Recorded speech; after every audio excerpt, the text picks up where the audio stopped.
പത്രക്കാർക്കും ചാനലുകാർക്കും പറയാൻ കഴിയാത്ത ഒരു മറുപടിയാണിത്. ഈ മറുപടിയുടെ കരുത്തിൻ്റെ പേരാണ് നിർഭയത്വം എന്ന് പറയുന്നത്. ആ നിർഭയത്വം മാനവരാശിക്ക് വിശുദ്ധ ഖുർആൻ ഓഫർ ചെയ്യുന്നത് വിശുദ്ധമായ തൗഹീദിലൂടെയാണ്. ആ തൗഹീദ് ഉൾക്കൊള്ളുന്നതിലൂടെയാണ് മനുഷ്യൻ നിർഭയനാകുന്നത്. ഒരു കരിമ്പൂച്ച ഈ വാഹനത്തിന്റെ മുമ്പിലൂടെ ഓടിയാൽ ഡ്രൈവർമാരുടെ കയ്യും കാലും വിറക്കുന്നത് നമുക്ക് കാണാം. കാരണം എവിടെ നിന്നോ അവർ കേട്ടിട്ടുണ്ട്, ഒരു കരിമ്പൂച്ച ഓടിക്കഴിഞ്ഞാൽ, റോഡിന് കുറുകെ ഓടിക്കഴിഞ്ഞാൽ അന്ന് പിന്നെ വാഹനം ഓടിക്കാൻ കഴിയില്ല, എന്തെങ്കിലുമൊക്കെ സംഭവിക്കും, എന്തെങ്കിലും കുരുത്തക്കേട് സംഭവിക്കും. ചില ആളുകളൊക്കെ യാത്ര അവസാനിപ്പിച്ചെന്ന് പോണില്ല, നാളെ പോകാറിന് തിരിച്ചു വണ്ടി ഷെഡിൽ തന്നെ കൊണ്ടുപോയിടും. അത്ര പേടിയുള്ള ആൾക്കാരുണ്ട്. ഇതെന്താ? വിശ്വാസികൾ എന്ന് പറയുന്ന ആളുകൾക്കാണ് ആ പേടി. എന്താ പ്രശ്നം? യഥാർത്ഥത്തിൽ അള്ളാഹുവിനെ മനസ്സിലാക്കേണ്ടത് പ്രകാരം മനസ്സിലാക്കിയില്ല.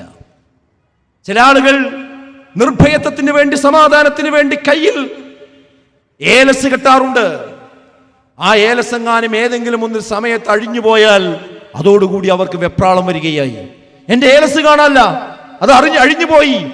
അതല്ലെങ്കിൽ വല്ല രോഗവും വന്ന് ഡോക്ടർമാര് ഓപ്പറേഷന് വേണ്ടി അത് കത്രിയെടുത്തൊന്ന് വെട്ടിക്കഴിഞ്ഞാൽ അതോടുകൂടി ചില ആളുകൾക്ക് വറക്കാൻ തുടങ്ങും. കുട്ടികൾക്ക് അത് കെട്ടിക്കൊടുക്കുന്ന ആളുകളുണ്ട്. അത് പോയാൽ എൻ്റെ കുട്ടിന്റെ കാര്യം പോയി. അതോടുകൂടി ആകെ ഭയമുണ്ടാകുന്ന അവസ്ഥയുണ്ടാകുന്ന ആളുകളുണ്ട്. എന്താ വിഷയം? ആ തൗഹീദിന്റെ മർമ്മം അവർക്ക് ലഭിച്ചില്ല എന്നതാണ് പ്രശ്നം. എന്താണ് തൗഹീദിന്റെ മർമ്മം? അഭൗതികമായ മാർഗത്തിലൂടെ നമ്മളെ രക്ഷിക്കുവാനും ശിക്ഷിക്കുവാനും കോഴിമുട്ടയ്ക്ക് കഴിയില്ല, അതുപോലെ കരിമ്പൂച്ചകൾക്ക് കഴിയില്ല, ഏതെങ്കിലും സിദ്ധന്മാർക്ക് കഴിയില്ല, ത്വരീഖത്തിന്റെ ശൈഖന്മാർക്ക് കഴിയില്ല. മറിച്ച് അത് കഴിയുന്നത് ഈ പ്രപഞ്ചത്തെ അഖിലവും പടച്ചു പരിപാലിക്കുന്ന അള്ളാഹുവിന് മാത്രമേ അഭൗതികമായ മാർഗത്തിലൂടെ മനുഷ്യനെ രക്ഷിക്കുവാനും ശിക്ഷിക്കുവാനും കഴിയുകയുള്ളൂവെന്ന ആ വിശ്വാസത്തിനാണ് ഏകദൈവ വിശ്വാസം അഥവാ തൗഹീദ് എന്ന് പറയുന്നത്. ആ വിശ്വാസം പോയതാണ് ഇന്ന് മുസ്ലിം സമുദായത്തിന്റെ ഉള്ളിലേക്ക് പോലും ഈ ഒരു ഭയപ്പാടുകൾ കടന്നു വരാനുള്ള കാരണമെന്ന് നമ്മൾ തിരിച്ചറിയേണ്ടതുണ്ട്. ഈ മണ്ണാർക്കാട് എന്നെ കേട്ടുകൊണ്ടിരിക്കുന്ന ഓരോരുത്തരോടുമാണ് ഞാൻ സൂചിപ്പിക്കുന്നത്. സഹോദരങ്ങളെ, ഈ നിർഭയത്വം നിങ്ങൾക്ക് ലഭിച്ചിട്ടുണ്ടോ? അത് ലഭിച്ചിട്ടില്ലെങ്കിൽ നമ്മുടെ വിശ്വാസം പൂർണ്ണമായിട്ടില്ല എന്ന് കൃത്യമായി നമ്മൾ ഓരോരുത്തരും തിരിച്ചറിയുക തന്നെ വേണമെന്നാണ് ഈ സന്ദർഭത്തിൽ എനിക്ക് ഓർമ്മപ്പെടുത്താനുള്ളത്. കൃത്യമായി ഓർമ്മിക്കുക, അള്ളാഹു മാത്രമേ എനിക്ക് അഭൗതികമായ മാർഗത്തിലൂടെ എന്നെ രക്ഷിക്കും ശിക്ഷിക്കുകയും ചെയ്യുള്ളൂ. വേറെ ഒരു നൂലിനും കഴിയില്ല, ഒരു കുട്ടിച്ചാത്തനും കഴിയില്ല, ഒരു ജിന്നിനും കഴിയില്ല, ഒരു മലക്കിനും കഴിയില്ല, ഒരു സിദ്ധനും കഴിയില്ല, ഒരു മനുഷ്യദൈവത്തിനും കഴിയില്ല, ഒരു ആൾത്താരക്കും കഴിയില്ല, ഒരാൾക്കും തന്നെ അത് കഴിയില്ല. അത് അള്ളാഹുവിന് മാത്രമേ കഴിയൂ എന്നാണ് വിശ്വസിക്കുന്നതോടുകൂടി അവൻ സ്വതന്ത്രനാവുകയാണ്. ഇനി നമ്മൾ മറ്റു പ്രശ്നങ്ങൾ അഭിമുഖീകരിക്കുന്ന ആളുകളാണെങ്കിലോ, 5 നേരം നമ്മൾ മിനാരങ്ങളിൽ നിന്ന് കേൾക്കുന്ന ബാങ്കിന്റെ ലഫ്ളുകൾ എന്താ? അല്ലാഹു അക്ബർ, അല്ലാഹു അക്ബർ. എന്താ അതിനർത്ഥം? അല്ലാഹുവാകുന്നു മഹാൻ. നമ്മൾ പ്രഖ്യാപിക്കണം, ആവർത്തിച്ച് പറയാണ്. ഞാൻ പ്രസംഗിക്കുന്നതിനിടയിൽ ഒരു അല്പസമയം ഇവിടെ ഇരുന്നത് ആ ഒരു മിനാരത്തിൽ നിന്ന് ആ വിളി കേട്ടപ്പോഴാണ്. എന്താ അതിന്റെ അർത്ഥം? അത് നിർഭയത്വത്തിന്റെ വലിയ ഒരു അടയാളമാണത്. ഞാൻ ഇന്ന് രോഗിയാണ്, അതൊരു പ്രശ്നമാണ്. പക്ഷേ എന്റെ രോഗത്തെക്കാളും വലിയവൻ പടച്ചതമ്പുരാനാണ്. ഞാൻ ഇന്ന് സാമ്പത്തികമായി കടക്കാരനാണ്. ഇന്ന് ഈ പരിപാടി കഴിഞ്ഞു ചെന്നാൽ നാളെ നേരം വെളുത്താൽ ആ കടം വാങ്ങിയ വ്യക്തി വീട്ടിൽ വരും. ഞാൻ എന്തു ചെയ്യുമെന്ന പ്രശ്നത്തിലാണ് ചില ആളുകളുള്ളത്. പക്ഷെ അവന് നിർഭയത്വമുണ്ട്. അതിനൊക്കെ ആ പ്രശ്നത്തെക്കാളും വലിയവനായാണ് അള്ളാഹു എന്നെ സൃഷ്ടിച്ച പടച്ചതമ്പുരാൻ. അപ്പോൾ ഞാൻ അനുഭവിക്കുന്ന എന്തെല്ലാം വിഷമങ്ങളുണ്ടോ, ദുഃഖങ്ങളുണ്ടോ, പ്രയാസങ്ങളുണ്ടോ, അതിന്റെ ഒക്കെ അപ്പുറം ആ പ്രശ്നങ്ങളെയൊക്കെ കൈകാര്യം ചെയ്യാൻ കഴിവുള്ള ഒരുത്തനിലാണ് ഞാൻ വിശ്വസിക്കുന്നത്. ആ അള്ളാഹുവിൽ വിശ്വസിക്കുന്ന ഒരു വ്യക്തിക്ക് അയാൾ അഭിമുഖീകരിക്കുന്ന മുഴുവൻ പ്രശ്നങ്ങളും അതിന് താഴെയായിരിക്കും.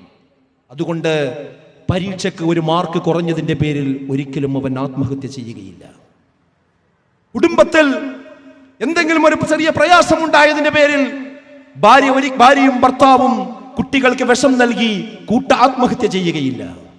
മറിച്ച് അവർക്കറിയാം, ആത്മഹത്യ ചെയ്താൽ അവസാനിക്കുന്നതല്ല ഈ ജീവിതം. നാളെ പരലോകത്ത് നമ്മൾ എങ്ങനെ ആത്മഹത്യ ചെയ്തോ അതേപോലെ നരകത്തിൽ ആവർത്തിച്ചു കൊണ്ടിരിക്കുമെന്ന് പഠിച്ച ഒരാൾക്ക് എങ്ങനെയാണ് ആത്മഹത്യ ചെയ്യാൻ കഴിയുക? മലയിൽ നിന്ന് ചാടിക്കൊണ്ടാണ് ആത്മഹത്യ ചെയ്തതെങ്കിൽ അവൻ നാളെ നരകത്തിൽ ഇങ്ങനെ ചാടിക്കൊണ്ടേയിരിക്കുമെന്നാണ്. കമ്പി കൊണ്ട് കുത്തിക്കൊണ്ടാണ് ഒരാൾ ആത്മഹത്യ ചെയ്തതെങ്കിൽ അയാൾ ആവർത്തിച്ച് കുത്തിക്കൊണ്ടിരിക്കുമെന്നതാണ്. വിഷം കഴിച്ചാണ് ഒരാൾ ആത്മഹത്യ ചെയ്തതെങ്കിൽ അയാൾ നരകത്തിൽ വിഷം കഴിച്ചുകൊണ്ടേയിരിക്കുമെന്നതാണ്.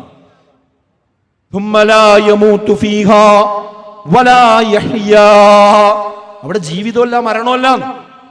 അപ്പൊ ഇവിടെ മരിച്ചാൽ അതല്ല ജീവിതത്തിന്റെ അവസാനം. രണ്ടാമത് നമ്മൾ എഴുന്നേറ്റ് വരും. അവിടെ നരകമുണ്ട്, സ്വർഗമുണ്ട്. അങ്ങനെ വിശ്വസിക്കുന്ന ഒരാൾക്ക് എങ്ങനെ ആത്മഹത്യ ചെയ്യാൻ പറ്റുക? കാരണം ആത്മഹത്യ ചെയ്താൽ ഇതാണ് ശിക്ഷ വരാൻ പോകുന്നത്. അപ്പൊ സുഹൃത്തുക്കളെ, ഈ ലോകത്ത് ജീവിക്കുന്ന ഒരാൾക്ക് എല്ലാ നിലക്കുള്ള നിർഭയത്വം പ്രദാനം ചെയ്യുന്നത് ഈ ദീനാണ്, ഈ അള്ളാഹുവിലുള്ള വിശ്വാസമാണ്.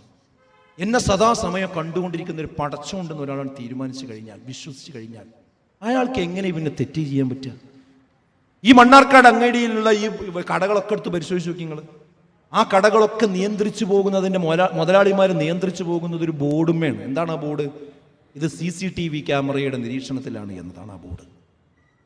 അതിൽ കയറി വരുന്ന ആളുകൾ ആ ബോർഡ് കാണുന്നതോടുകൂടി ഞാനിവിടെ അച്ചടക്കത്തിൽ പെരുമാറിയില്ലെങ്കിൽ പ്രശ്നമാകുമെന്ന് ഉറപ്പല്ലേ?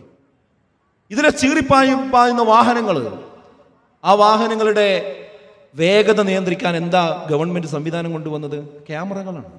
ഇതിൻ്റെ ലളിത യുക്തി എന്താണെന്ന് ചോദിച്ചാൽ, മറ്റൊരാൾ എന്നെ നിരീക്ഷിച്ചു കൊണ്ടിരിക്കുന്നുണ്ട് എന്നൊരു ബോധം ഒരാൾക്ക് കിട്ടിയാൽ അയാൾ അതോടുകൂടി അച്ചടക്കളവനാവും. എന്നാൽ ഇതൊക്കെ മനുഷ്യനിർമ്മിതമാണ്, ഇതിനൊക്കെ പരിമിതിയുണ്ട്. ഇത് റേഞ്ചുള്ളിടത്തും കരണ്ടുള്ളിടത്തും ഒക്കെ ഇത് നടക്കുള്ളൂ. എന്നാൽ ഈ റേഞ്ചും കരണ്ടും ഒന്നുമില്ലെങ്കിലും ബഹിരാകാശത്താണെങ്കിലും നമ്മളെ സദാ നിരീക്ഷിച്ചു കൊണ്ടിരിക്കുന്ന റബ്ബുൽ ആലമീനുണ്ട്, ഒരു പടച്ചോണ്ട്. ആ പടച്ചോന്റെ ശ്രദ്ധയില്ലാതെ നമുക്ക് ഒരു നിമിഷം പോലും പോകാൻ കഴിയില്ല. ലാ തകിൽനി അലാ നഫ്സി തറഫ്ത ഐൻ, റസൂലുള്ളാഹി സ്വല്ലല്ലാഹു അലൈഹി വസല്ലമയുടെ പ്രാർത്ഥനയാണ്. കണ്ണിമ വെട്ടുന്ന സമയം പോലും എൻ്റെ കാര്യത്തെ എന്നെ ഏൽപ്പിക്കരുത് പടച്ചോനെ. പടച്ചോൻ തന്നെ നോക്കണം നമ്മളെ കാര്യം. നമുക്ക് നമ്മളെ കാര്യം നോക്കാൻ കഴിയില്ല. വമൻ യഅമൽ മിസ്ഖാല ദർറത്തിൻ ഖൈറൻ യറാ വമൻ യഅമൽ മിസ്ഖാല ദർറത്തിൻ ശർറൻ യറാ. അണുമണിത്തൂക്കം നന്മയാകട്ടെ തിന്മയാകട്ടെ അത് നാളെ പരലോകത്ത് കാണും എന്നാണ്. പടച്ചോൻ അത് നിരീക്ഷിക്കുകയും ചെയ്യും. നിരീക്ഷിക്കാൻ ഏർപ്പാട് ചെയ്ത ആൾക്കാരെ രേഖപ്പെടുത്തുകയും ചെയ്യും. ആ ഗ്രന്ഥം നാളെ പരലോകത്തെ നമ്മളെ കയ്യിൽ തരും. ഇത് വിശ്വസിക്കുന്ന ഒരു വിശ്വാസിക്ക് എങ്ങനെയാണ് ഭാര്യയോട് മോശമായി പെരുമാറാൻ കഴിയുക? എങ്ങനെയാണ് വിദേശത്തുള്ള ഭർത്താവ് വിദേശത്താണ് എന്ന കാരണം കൊണ്ട് ഒരു ഭാര്യയ്ക്ക് മറ്റൊരാളെ തൻ്റെ വിരിപ്പിലേക്ക് വിളിച്ചു കൊണ്ടുവന്ന് തൻ്റെ ചാരിത്ര വിശുദ്ധി അവൻ്റെ മുമ്പിൽ തുറന്നു വെക്കാൻ കഴിയും? കാരണം എൻ്റെ ഭർത്താവ് കണ്ടില്ലെങ്കിലും ഇത് കാണുന്നൊരു പടച്ചോണ്ടെന്ന് വിശ്വസിക്കുന്ന ഒരു സഹോദരിക്ക് എങ്ങനെ തെറ്റ് ചെയ്യാൻ കഴിയും? എങ്ങനെ അയൽവാസിയെ ദ്രോഹിക്കാൻ കഴിയും? എങ്ങനെ ഈ സമൂഹത്തിൽ തെറ്റായ രീതിയിൽ ഇടപെടാൻ കഴിയും? ഒരിക്കലും ഈ വിശ്വാസമുള്ള ഒരാൾ അഴിമതിക്കാരനാവില്ല. അവൻ ചൂഷണം ചെയ്യുന്നവനാകില്ല. അവൻ അളവിലും തൂക്കത്തിലും ഒരിക്കലും കൃത്രിമത്വം വരുത്തില്ല. ഒരിക്കലും തന്നെ അത്തരം ആളുകൾ രാഷ്ട്രീയത്തിന്റെ മുൻനിരയിൽ വന്നാൽ അവരൊരിക്കലും സ്വജനപക്ഷപാതിത്വം കാണിക്കില്ല. അവർ വർഗീയത കൊണ്ട് അമ്മാനമാടില്ല. അവർ വിദ്വേഷം വിതക്കില്ല. ആൾക്കൂട്ടങ്ങൾ കൂടി നിൽക്കുന്നിടക്ക് ചാവേറായി അവർ പൊട്ടിത്തെറിക്കില്ല. അവരൊരിക്കലും വ്യഭിചാരിയാകില്ല. പരിശക്കണിയിൽ തലവെക്കില്ല. അവരൊരിക്കലും തന്നെ രാജ്യത്തിന്റെ അസ്വസ്ഥതയുണ്ടാക്കുന്ന ഭീകരവാദ പ്രവർത്തനങ്ങളിൽ അവർ അഭിരമിക്കില്ല. കാരണം അവർക്കൊരു വിശ്വാസമുണ്ട്. ഈ ലോകത്തുനിന്ന് ഏത് കോടതി എന്നെ വെറുതെ വിട്ടാലും, എത്ര രാഷ്ട്രീയ സ്വാധീനം കൊണ്ട് ഞാൻ രക്ഷപ്പെട്ടാലും, നാളെ പരലോകത്ത് ഞാൻ ഇതിന് മറുപടി പറയേണ്ടി വരുമെന്ന് വിശ്വസിച്ച ഒരു വ്യക്തിക്ക് എങ്ങനെയാണ് ഇതുപോലെയുള്ള അധർമ്മങ്ങൾ ചെയ്യാൻ കഴിയാം? അപ്പൊ സുഹൃത്തുക്കളെ, സമ്പൂർണ്ണ നിർഭയത്വം നമുക്ക് ലഭിക്കുന്നത് ഈ തൗഹീദിലൂടെ, ഈ മതപരമായ ആത്മീയമായ വിശ്വാസത്തിലൂടെ മാത്രമേ ലഭിക്കുകയുള്ളൂ എന്ന കാര്യം നമ്മൾ ഓരോരുത്തരും ഓർമ്മിക്കണമെന്നാണ് ഈ ഘട്ടത്തിൽ നിങ്ങളോട് എല്ലാവരോടും എനിക്ക് സൂചിപ്പിക്കുവാനുള്ളത്.